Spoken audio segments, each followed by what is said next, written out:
రాష్ట్రంలో చంద్రబాబు నాయుడు కూటమి ప్రభుత్వం 17 మెడికల్ కాలేజీలని ప్రైవేట్ పరం చేయాలని చెప్పేసి ఈరోజు పీపీపీ విధానం మీద రద్దు చేయాలని చెప్పి రద్దు జీవో తీసుకొస్తా ఉన్నాడు. దీనిపైన అఖిల భారత విద్యార్థి ఫెడరేషన్ ఈరోజు రాష్ట్ర వ్యాప్తంగా కూడా జాథా నిర్వహించి బస్సు జాథా నిర్వహించి ఈ బస్సు జాథలో విద్యార్థులను చేతనం చేసి ఖచ్చితంగా మరొకసారి చంద్రబాబు నాయుడు తీసుకున్నటువంటి నిర్ణయాన్ని వెనక్కి తీసుకోవాలని చెప్పేసి ఈరోజు కోరుతా ఉన్నాం.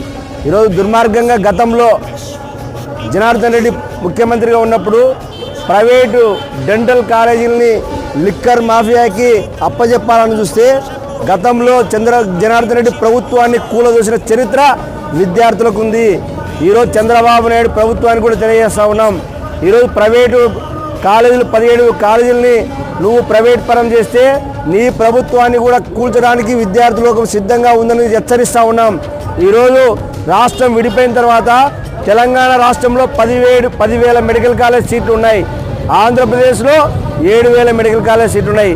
గత ప్రభుత్వం జగన్మోహన్ రెడ్డి ప్రభుత్వం 17 కాలేజీలు తీసుకుని వస్తే దాన్ని స్ట్రెంథెన్ చేయకుండా దానికి నిధులు విడుదల చేయకుండా ఈ రాష్ట్రంలో 17 నెలల్లో నువ్వు చేసేటువంటి అప్పు 2,30,000 కోట్ల రూపాయలు.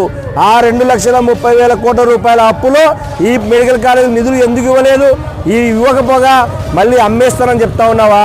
ఈరోజు నరేంద్ర మోడీకి భయపడి అదాని కంపెనీకి లాలూచి పడి ఈరోజు నువ్వు 17 కాలేజీలని ప్రైవేట్ పరం చేస్తే చూస్తూ ఊరుకోవడానికి విద్యార్థులకు కానీ ప్రజానికం కూడా సిద్ధంగా లేరని చెప్పేసి అవసరమైతే నీ ప్రభుత్వం మీద మరొక్కసారి అవిశ్వాస తీర్మానం పెట్టైన ప్రజల్లో, ఎందుకంటే నీకు పూర్తి మెజారిటీ ఉంది కదా అని చెప్పేసి మెజారిటీ ఉన్నటువంటి పద్ధతులను నా ఇష్టానుసారంగా చేస్తానంటే ఎవరు కూడా ఊరుకోలేదు. ప్రజాక్షేత్రంలో నిన్ను ఎండగడతాం, నీ ప్రభుత్వాన్ని కూల్చడానికి సిద్ధంగా ఉంటామని హెచ్చరిస్తూ ఉన్నాం.